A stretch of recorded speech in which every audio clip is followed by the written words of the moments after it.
Oke, kita mulai hari ini kita berdiri dulu. Yuk, berdiri semuanya dulu. Iya dong, kita breathing dulu, senam dulu. Oke, senam. Oke, semuanya berdiri. Itu kan. Tadi mulai berdiri. Yuk. Oke, kita akan tempuh anak soleh. Anak solehnya pakai ekspresi. Ya, tahu anak soleh pakai ekspresinya? Ya, kalau orang-orang begini ya, tahu. Ya. Tempuh anak soleh. Aku anak soleh, rajin sholat dan mengaji.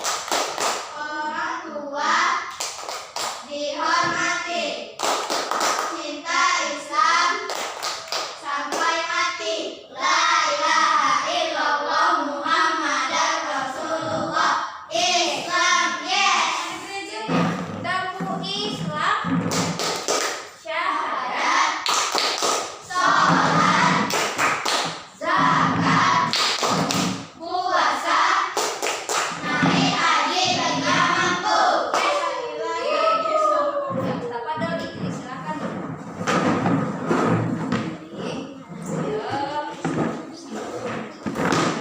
Bismillahirrahmanirrahim. Assalamualaikum warahmatullahi wabarakatuh. Waalaikumsalam warahmatullahi wabarakatuh. Alhamdulillahirrahmanirrahim. Bersyukur kita kepada Allah kembali kita bertemu kembali di ruangan ini dalam rangka memberikan materi Olimpiade untuk pendidikan agama Islam. Bersolawat kita kepada Rasulullah dengan ucapan Allahumma sholli ala Muhammad wa ala ali Muhammad. Assalamualaikum ya Rasulullah.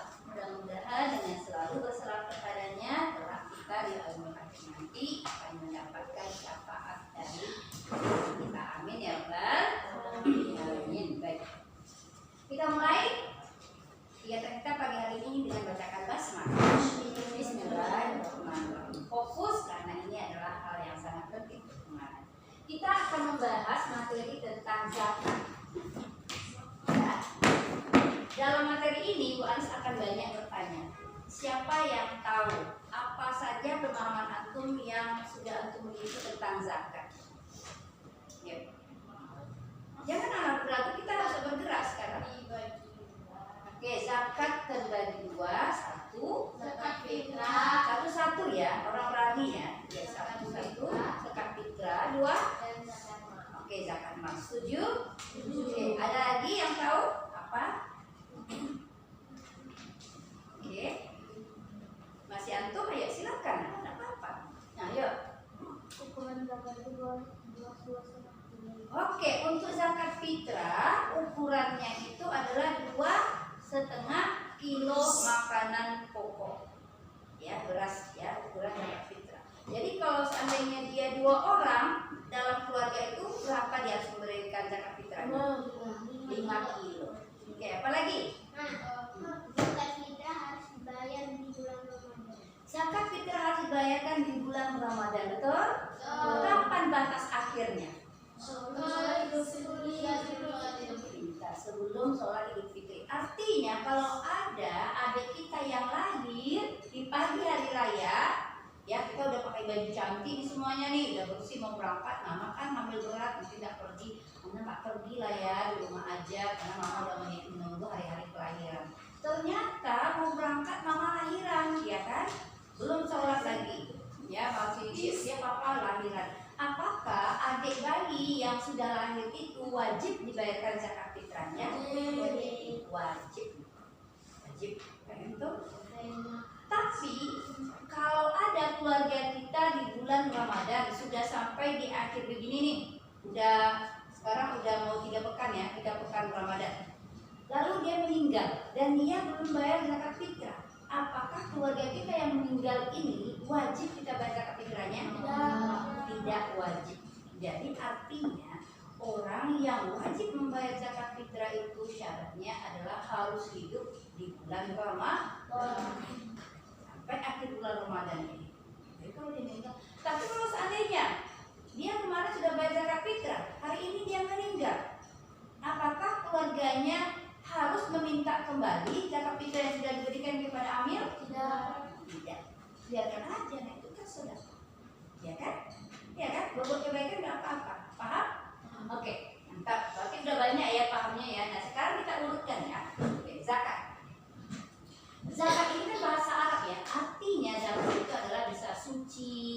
Jadi zakat itu membersihkan diri kita, menyucikan diri orang berpuasa, kemudian menyucikan harta kita jika ada zakat mal. Bisa juga zakat ini tumbuh berkembang. Orang yang mengeluarkan zakat malnya itu hartanya akan semakin banyak, nggak pernah bangkrut, ya berkembang tumbuh. Nah, kalau kita lihat dari pembagiannya, zakat ini terbagi dua, fitrah sama mal. Mal itu apa nak? Harta. Kalau fitrah individu atau diri. Ya.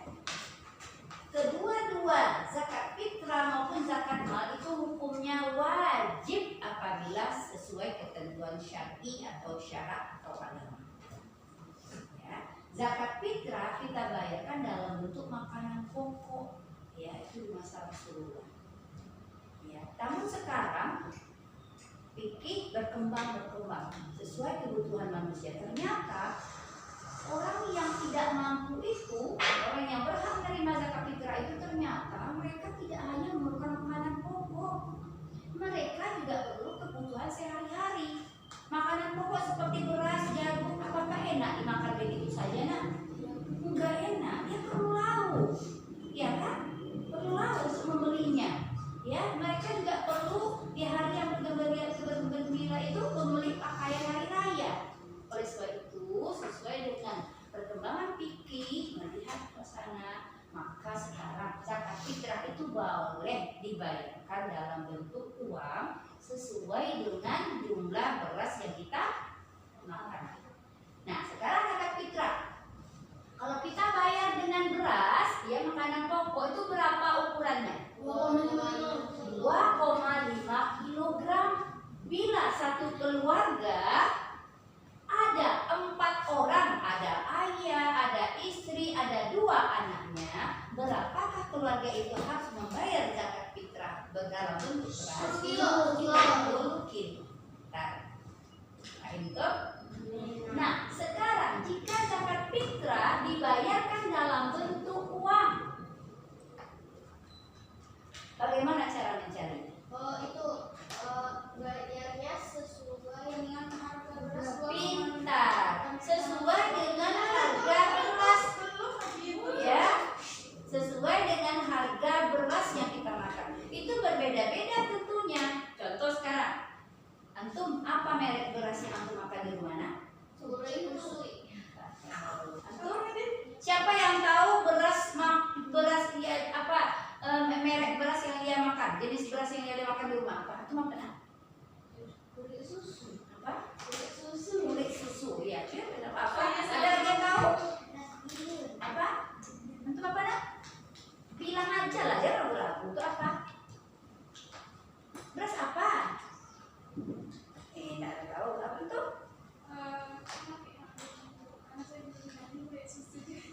Kulit susu. Oke. Sayang sekali kalau antum sampai nggak tahu nah beras yang antum makan. Cobalah mulai dari sekarang, ya burik ya. Burik susu. Oh burik ya boleh. Apa namanya kulit susu? Kalau Bu Aris belidah. Jangan oya. Apa yang antum makan? Yang biasanya. Masa nggak tahu sih selama ini makan setiap hari nggak tahu jenis beras yang kita makan. Ini harus tahu mulai sekarang. Ya, nah, ada yang tahu? Coba pernah nggak lihat merek kantong beras yang ada di rumahnya? Nggak ada yang tahu. Nah, oke, terima kasih ke Nadine. Nadine sendiri aja yang tahu. Antum tahu tidak harganya berapa Nadine? 1 kilo? Tapi saya berapa 10 kilo. Iya, Ibu Anis tanya berapa 1 kilo? Nggak tahu ya? Nggak tahu. Nah, sekarang juga harus mesti tahu harga 1 kilo. Supaya antum tahu berapa nanti harga beras untuk diri antum jika antum bayarkan zakat fitrah. Nah, contoh, Bu Anis, kita contohkan yang ringan aja ya. Misal kulit susu ini 1 kilo harganya adalah 20.000. Taruh ya nak, 20.000. 1 kilo. Maka 2 kilonya berapa? 20.000 ditambah jadinya berapa? 40.000. Kemudian yang setengahnya berapa? Setengahnya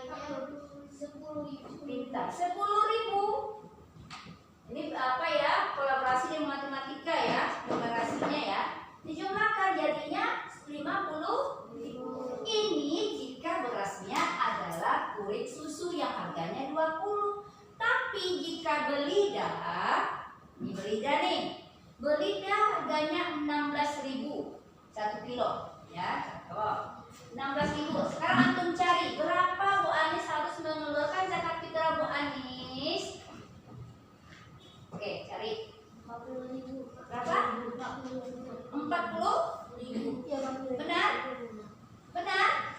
Nah, manual aja kalau perkaliannya bisa nanti ya 2, 3. Yang setengah berapa? 8. Berarti 40. Iya benar 40.000.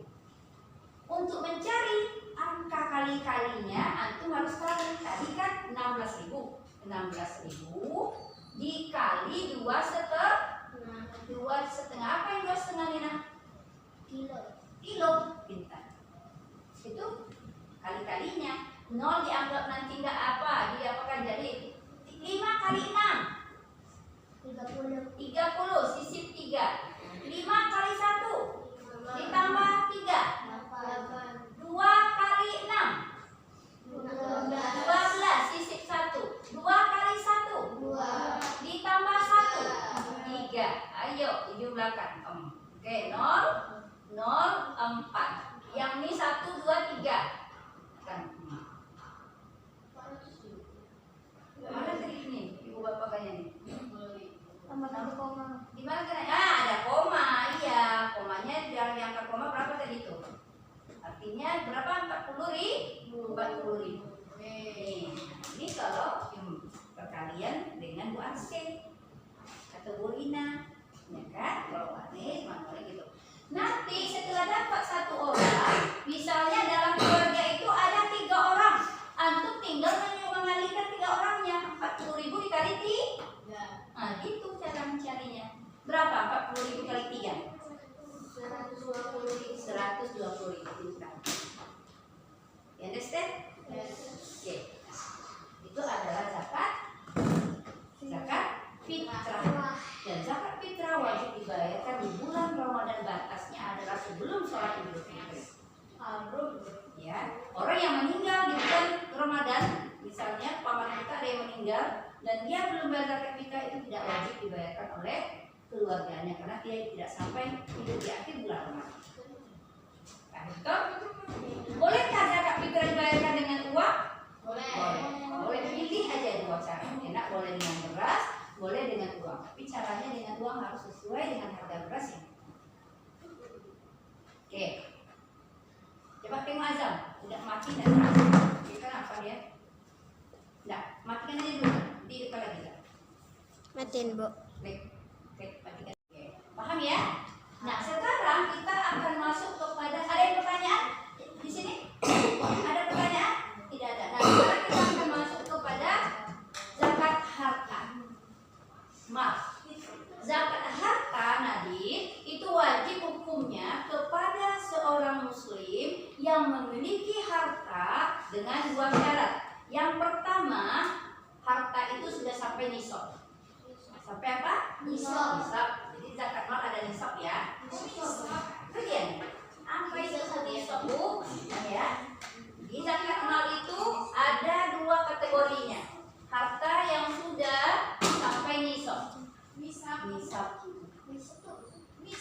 Yang kedua, harta itu sudah sampai haul. Nah, sekarang apa itu nisab? Nisab adalah harta yang sudah sampai kepada batas dia harus dikeluarkan zakat. Contoh, nisab emas ya. Harta-harta yang harus dizakatkan salah satunya adalah emas. Seseorang muslim wajib mengeluarkan zakat emasnya apabila dia sudah sampai nisab. Nisab zakat emas itu berbeda para ulama. Kita ambil di sini 96 gram. 96 gram emas. Ini berbeda ya, Nak? Ya, ada berbeda. Kita ambil yang ini aja. Ya. Apabila mama kita sudah punya emas 96 gram, maka mama wajib mengeluarkan zakat. Yang kedua, harus haul. Apa itu haul? Waktunya sudah sampai 1 tahun pemilikannya.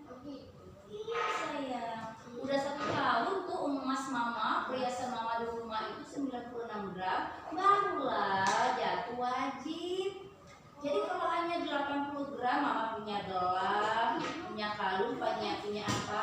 Cincin. Nah, beratnya baru 80 gram. Walaupun sudah bertahun-tahun mama memilikinya, itu tidak wajib keluarkan zakatnya. Minimal, nah bukan harus, kalau lebih ya wajib lah. Yang tidak tuh kurang kakak. Jadi itu batas minimal harus 96 gram. Lah bu, nanti mama 98 gram dan dikeluarkan zakatnya bu, itu salah kata. Batas minimalnya nisab itu. Masa minimal paling sedikitnya sampai ke atas, wajib lah. Kurang lagi itu tidak. Paham? Oke, itu nisab emas. Berapa nisab emas? 96 gram. Maka harta yang harus dizakatkan dari harta kita ini adalah 2,5%. Nah, pakai persen dia. Nah, jangan kilogram pula, 2,5 kilo gimana? 2,5%. Nanti dihargai emas kita lalu dikurangkan 2,5%. Ini yang ahli matematika akan cepat ya. Oke, itu aja dulu ya emas. Kemudian harta yang harus kita juga harus keluarkan zakatnya adalah binatang ternak. Oke, emas dia ini perhiasan ya nak, perhiasan, harta-harta yang harus dizakatkan perhiasan. Kemudian binatang ternak. Nah, binatang ternak di sini kita ambillah kambing sama sapi. Nah, kambing. Nisab kambing, berapa jumlah kambing Tata? Ya, Tata punya harus keluarkan zakatnya 40. Jadi lebih Tata. Nanti 41 wajib bu. Jangan kalau Tata mau tanya gitu. Sapi perlu. Oke, sabar. Jadi nisab kambing itu adalah 40 ekor. Baik kambing, domba, biri-biri, kibas itu sapi jenis. Ya, paham betul? Oke. Dan sudah dimiliki selama 1 tahun. Kalau akil kambingnya 40 ekor, tapi dia masih baru dia memiliki 6 bulan, apakah akil sudah wajib mengeluarkan zakatnya? Belum. Kalau dikeluarin nggak bisa. Itu bukan zakat namanya, sedekah. Oh, sedekah. Ya kan, ada nama lainnya. Boleh aja, maka nggak boleh. 4 tuh kita punya kambing, kita kasih bawah 1 boleh kan? Kambingnya. Nah, tapi bukan zakat namanya, karena ingat ya nak, zakat itu hukumnya wajib. Sedangkan sedekah, infak segala macamnya sunnah. Ibu, Bisa bedakan kan hukumnya? Wajib sama, jadi jangan apa, tidak kacau-kacau kan? kambingnya harus sehat, Bu. Nggak boleh Harus sehat, harus segar. Kalau kita menginfakkan segala sesuatu itu harus yang baik-baiknya, jangan yang tidak baik, jangan yang cacat. Sampai di situ bisa? Bisa? Berapa nih sop kambing? Oke, sekarang sapi. Sapi ini nisabnya adalah 30 ekor dan juga sudah dimiliki selama 1 tahun. Kalau kita punya sapi 30 ekor belum sampai 1 tahun belum wajib zakatnya. Kalau kita punya sapi sudah 2 tahun tapi belum juga sampai 30 ekor maka belum juga wajib zakat. Himsum sampai di situ? Oke. Yang ketiga, harta yang harus dizakatkan, siapa tahu perhiasan, binatang ternak, apa lagi? Wow. Pertanian. Anakku sayang, uang termasuk emas perhiasannya nak. Nah, nanti kita pakai perdagangan uang ya. Oke. Pertanian. Jadi yang ketiga adalah pertanian. Antum pernah lihat sawah? Lihat padi ditanam? Nah, orang-orang yang menanam padi itu di sawah, kalau sudah sampai nisabnya, maka dia juga harus mengeluarkan zakatnya. Zakatnya berapa? Kalau pertanian itu ada 2 cara. Yang pertama, alirannya pakai irigasi ya nak. Irigasi, kemudian pertanian yang kedua pakai air hujan. Ya? Benar? Kalau hasil pertaniannya pakai irigasi, maka zakatnya apabila sudah sampai nisabnya adalah 5%. Bisa beda. Kalau hasil pertaniannya menggunakan air hujan, ya, atau air sungai yang dialiri dengan apa? Dengan campur saja, pokoknya tidak berbiaya, maka zakatnya 10%. Kenapa kira-kira? Kenapa kira-kira bedanya? Kenapa kira-kira?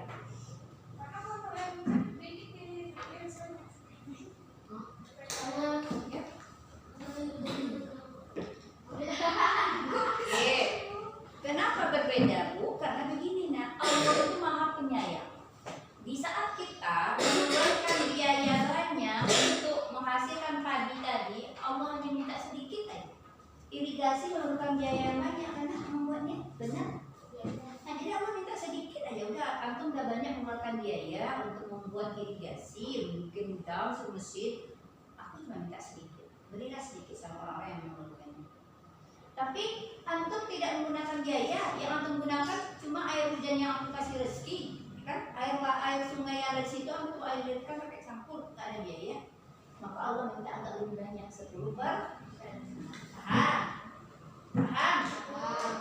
Sudah 3 ya harta yang harus dizakatmalkan. Yang pertama perhiasan, yang kedua binatang ternak, yang ketiga pertanian. Nah, yang keempat ada orang tuanya yang pedagang di sini. Ada orang tuanya yang dosen, yang doktor. Nah, ini pedagang nih kan? Nah, pedagang beras. Pedagang beras. Tuh. Tapi kapan? Iya, Bang nanti mau. Ini salah satu pelanggan saya. Wah ya, barteran. Oke, nggak apa-apa. Ya, yang keempat, harta yang dizakatmalkan itu apabila sudah sampai nisab sama haulnya adalah perdagangan, hasil perniagaan. Ya, perniagaan namanya. Perniagaan atau pedagang ya, perniagaan. Anak-anak Rasulullah hidup dari perniagaan, dagang ya, Rasulullah. Jadi apa? Ya, orang-orang yang berdagang ini insya Allah akan ini ya, perniagaan. Perniagaan sama dengan emasnya. Perniagaan sama dengan emas. Batasnya adalah apabila keuntungan atau laba perniagaan kita itu dapat kita simpan selama 1 tahun, dapat membeli emas 96 gram emas, maka dikeluarkan berapa persen? 2,5. Berapa persen? 2,5. Beda ya Satria, 25% itu banyak sayang. 2,5%, tidak sampai 3% Satria. Ya, jangan salah sebut ya nak. 25% sama 2,5% jauh banget. Banget jauh, nggak boleh salah-salah. Oke, harta perniagaan. Oke, 1, 2, 3, 4. Keempat ya, yang kelima yang harus kita zakatkan itu adalah, ayo sampai tahu lagi. Perikanan. Hah? Ya sama perikanan kan peternakan ya. Perikanan. Oh, itu jasa. Jasa. Iya jasa. Jasa dokter, jadi guru, jadi dosen, segala macam itu juga dikeluarkan. Namanya apa ya? Harta gaji. Gaji lah ya nak. Gaji.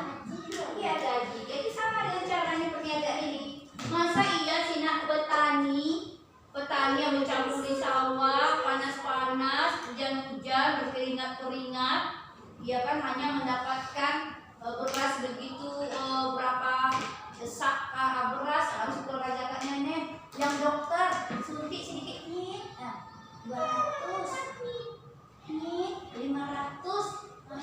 Reza 500 banyak duit dokter. Masa nggak dikeluarkan zakatnya? Jadi itu gaji, ya gaji itu harus dikeluarkan juga zakatnya. Syaratnya adalah apabila gajinya itu tersimpan, uangnya bisa membeli perhiasan emas sebanyak 96 gram emas 8 tahun, malah lebih itu kalau orang dokter itu. Iya kan? Gajinya itu. Oke. Ya itu wajib keluarkan. Berapa persen? Berapa persen? 100. Berapa persen? 2,5. 100 deh. Berapa persen? 2,5%. 2,5%.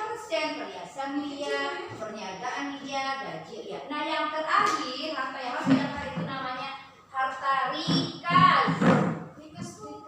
Rikas itu adalah harta temuan. Harta karun yang kita sebut rikas. Harta karun. Ya, misalnya papanya Satria campur pondasi, penting mana dapat dia rupanya ada koin apa orang lama dulu jual banyak uang. Apa iya kemana di laut menyelam dapat apa bongkahan apa emas gitu ya, dijual, itu namanya rikas atau harta temuan. Tapi kalau kita dapat tas di bawah pohon, apakah itu rikas? Tidak, yang dimaksud rikas adalah di dalam tanah.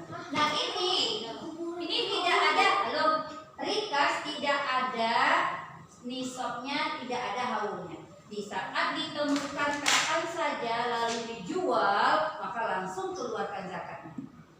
Baik toh? Kalau perhiasan menunggu nisab ada haulnya.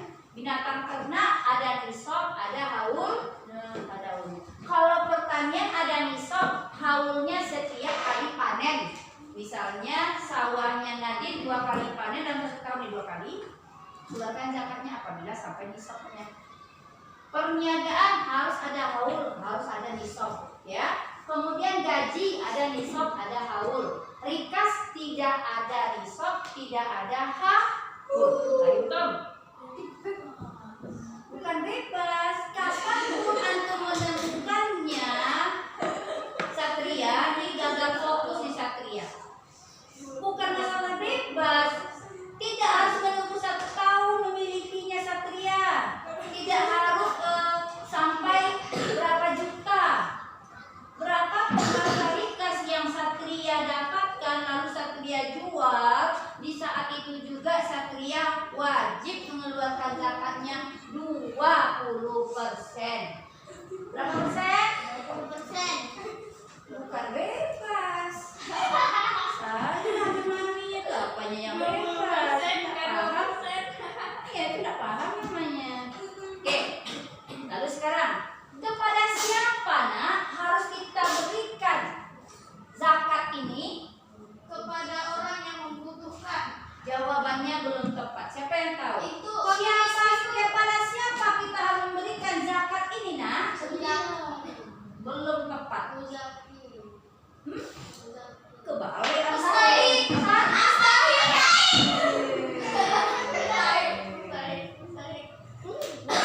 Dua istilah yang tidak boleh antum lupa di zakat. Ada muzaki dan ada mustahilu. Apa itu muzaki? Orang yang wajib memberikan zakat. Dan apa itu mustahil? Orang yang berhak menerima zakat. Di mana kita temukan orang-orang yang mustahil ini dalam Al-Quran? Dalam Al-Quran? Iya. Surat Bu. At-Taubah ayat 60. Ada yang dapat satu. At-Taubah ayat 60 itu menjelaskan tentang orang-orang yang boleh menerima zakat yang disebut dengan mustahil. Ada berapa golongan? Ada 8 golongan. Keliru semua. Ada 8 golongan. Yang pertama fakir. Yang kedua yang ketiga hamil. Yang keempat alam. Yang kelima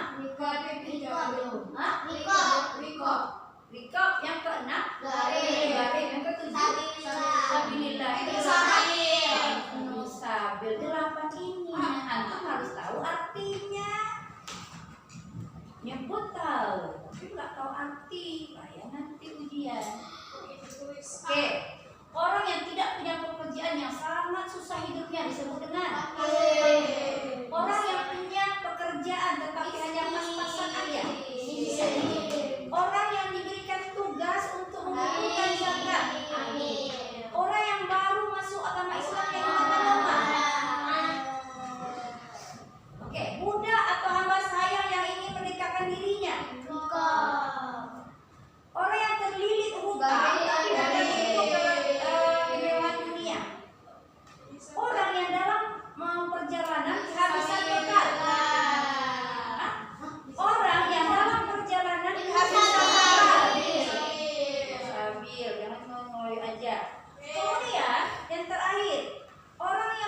berjuang menegakkan agama Islam. Fisabilillah. Adalah yang mustahil. Antum harus tahu. Kalau nggak tahu itu goodbye ujian nanti pasti ada itu ingat. Mencari-cari harus ada. Ya, oke, paham toh? Oke. Ada pertanyaan? Nah, anak-anak terakhir. Kayaknya dari saya coba bahas puasa ya. Zakat aja dulu. Nah, sekarang terakhir adalah hikmah. Apa sih manfaat atau hikmah sehingga kita diwajibkan Allah membayarkan zakat ini? Yang satu apa yang kemudian? Agar orang yang kekurangan bisa merasakan nikmat zakat. Iya, bisa menolong orang yang kesulitan hidupnya. Ya, hubungan sosialnya, menumbuhkan kasih sayang. Coba lah nih, orang kaya, ini orang tak punya, dia selalu kasih, pasti akan terjalin kasih sayang. Kalau terjalin kasih sayang, maka tidak akan ada kejahatan di lingkungan itu. Iya kan? Karena apa kata si miskin? Ngapain saya sayang sama itu? Dia selalu ngasih sayang kok. Ya kan? Tapi coba kalau tidak, dia kayak sendiri anak apa, lama-lama ya bilang kan nanti apa. Kan gitu ya. Akan sembuhkan kejahatan gitu ya. Apalagi? Buat orang yang berpuasa, guna zakat apa?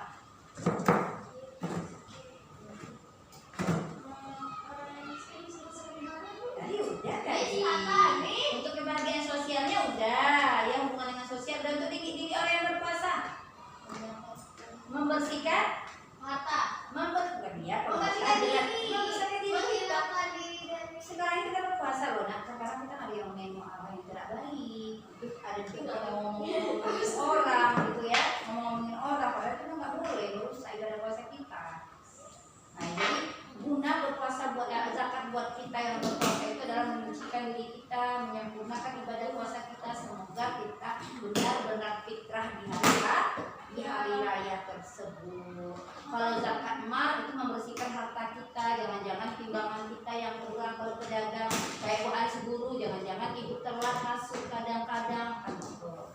Nah, makanya dengan cara kadang itu, maka kita bersihkan dengan memberikan zakat kepada orang yang membutuhkan. Paham toh? You understand? Ada pertanyaan? Kalau tidak ada, kayaknya waktu kita cukup.